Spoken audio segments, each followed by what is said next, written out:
quick question. How many years do you think your retirement plan needs to last? Is it 10, 15 years, 20, maybe 25 or 30? And, if your plan isn't flexible and isn't built to last for 25 or 30 years, you could be in serious trouble, and kind of here's why. Your parents' retirement, if you go back in time, you think of your parents or grandparents, their average retirement time was maybe 10, 20 years if things were great on average. Your retirement, though, it could last 30 years or longer, and that's not a small difference. In fact, that's planning entirely different for your retirement life, and you need a plan that really can survive decades in a bear market, maybe major healthcare crisis that you and your family have, helping bail out your kids twice, and inflation that's going to cut your purchasing power over time in half. And most retirement plans are either taking way too much risk and don't have enough predictable income in their plan. So how do you create a plan that's going to be built to last 20 or 30 or even more time in retirement, yet still be flexible enough to adjust when life throws you a curveball? And there is kind of a balancing act that you need to complete when this is doing it. It's a little part science, a little part, in my case, real world experience, and working with retirees and helping thousands of retirees over the past 30 years. But the good news is this: if you do it right, you can remove a lot of the anxiety that you have about retirement. You can take a lot of some of that uncertainty about outliving your income, and that ultimately is going to help reduce some of the stress that you have, because you're no longer guessing, you're operating with a real plan. Here's why the old school retirement plan really doesn't work anymore. And let's start with kind of a simple example. You retire at 65, you take Social Security, you live off of your pension and hope your savings last 10 to 15 years. If you flash forward to today, people are living much longer. You've got people mid-80s, people in their 90s, even clients that have lasted until 100 years old. The second thing that you have is you have healthcare costs have skyrocketed from our generation to our parents' generation. Number three is you've got market volatility. If you think about how fast the markets can move in one direction or another, volatility is much higher today within the market. And few people have pensions to fall back on. So instead of a 10-year retirement, many people are looking at a 30-year retirement, almost as long as their entire working career. And this means that if you plan can't be rigid, it can bend, and also sometimes it can also break if not set up correctly as well. So I want to talk to you about kind of two pillars of what I believe to be successful parts of that retirement planning process. And I want to build a plan that helps make sure it lasts forever, and also a plan that helps give you flexibility. So the first pillar that we're going to talk about, I'm going to call it the longevity pillar. And when we look at the longevity pillar, I want you to ask yourself these questions. How do I make sure that I don't run out of money?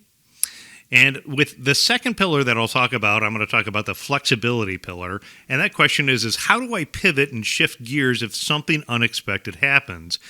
Both pillars matter, but let's start by talking about that first pillar, the longevity pillar. When we look at this and we look at the longevity pillar, I'm talking about using this to build out the foundation of your retirement. The part of the plan that is predictable, durable. It's the sleep well at night type of money and accounts. What you want to do is you want to build in either predictable, you could use the word guaranteed in some cases, income first. This is your steady paycheck money. That could be money that you get from Social Security. That could be a pension if you're blessed enough to have one of those. It could be fixed income sources. That could be FDIC-insured CDs. And in some cases, it can be annuities that provide lifetime income benefits. So you want to think about what is your essential income needs that you have. So what does it cost to cover the things that you cannot outlive? I want you to add up what those essential expenses are. And if you haven't added that up, and let's just say it's $4,000 a month, you want to have enough money in those various vehicles to cover at least that essential expenses from things that are very predictable. So making the correct decision on your Social Security, making the correct decisions on how to select your pension. if you look at that and maybe you find that there's a gap between what your needs are and what is actually covered, that's where you might want to consider shifting some of the money that you have from your risky, unpredictable assets to provide more predictable fixed income. And again, in some cases, benefits that provide income like annuities could be an example. When your necessities are covered, you're going to remove that biggest fear of running out of money because you've got that predictability in the plan. Number two is you want to protect against inflation. So a dollar today is not going to be the same dollar as what it's going to be in 15 years from now. And so as your needs grow, your plan's got to grow. And if you're too conservative with what you do, you could be missing out. So this in the second part is going to be where you're going to consider having things like a diversified stock portfolio, investments that help fight off inflation.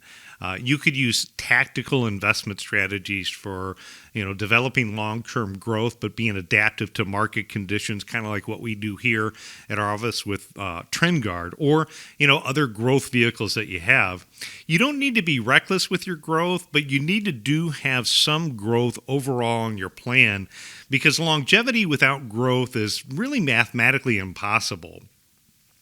Number three is you want to account for healthcare and long-term care. I call this the blind side. So we put this approach together for folks. It's called the independent income system. And I'll draw this out and I'll show them the buckets of money, how to set it up. And then I'll ask them, what could blow this up? And one of the things that could blow this up for a retiree is an unexpected or unplanned for healthcare crisis. So again, that blind side hit. And you could do everything right with your investments, but an unexpected big medical bill can derail the plan. When you're looking at your plan, you want to figure out what is the plan to protect yourself if you retire before the age of 65, navigating affordable health care. If you transition into age 65, understanding should you add a Medicare Advantage or a supplemental plan to cover what the gaps of traditional Medicare have. And then addressing the issue that I think roughly 97% of Americans haven't addressed, and that's the issue of, what if you or your loved one needs some type of long-term care? So future healthcare expenses are not optional. They're predictable that healthcare is going to be part of your retirement plan. You need to build it into the plan. So the second pillar is designing for that flexibility. And, the flexibility, what you think about is you think about creating these different buckets of money. So with the money that's left over, you can have a money that's designed for some type of big purchase. With the markets at record high, it might be a good time to take money and shift it over into a bucket that can be designed in case life happens. And this bucket of money then ultimately should be designed to protect you against market loss, because you never know when you're going to need to access that emergency bucket. If the kids need bailed out, if you need a new car, if your basement floods. Next, you want to have a liquidity bucket. So a liquidity bucket can be good to address some of the upcoming short-term goals that you have. I have some clients that had recently come into the office, and when we talked about what they have for upcoming goals, they've got a couple of cruises that they want to take over the next couple of years.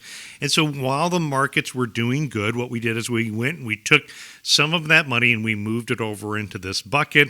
Now, again, if they have some things that they have coming up, they want to take some of those trips over the next couple of years, they've already taken that money and they've set it aside in that bucket of money. That's that liquidity bucket that they can access to. So you could kind of blend the liquidity bucket with your emergency bucket. In general, I think when I look at retirement time, somewhere in the neighborhood of $50,000 for a lot of the retirees we work with are going to cover the majority of things that could happen with that bucket of money, bailing out kids, basement flooded, taking some great vacations.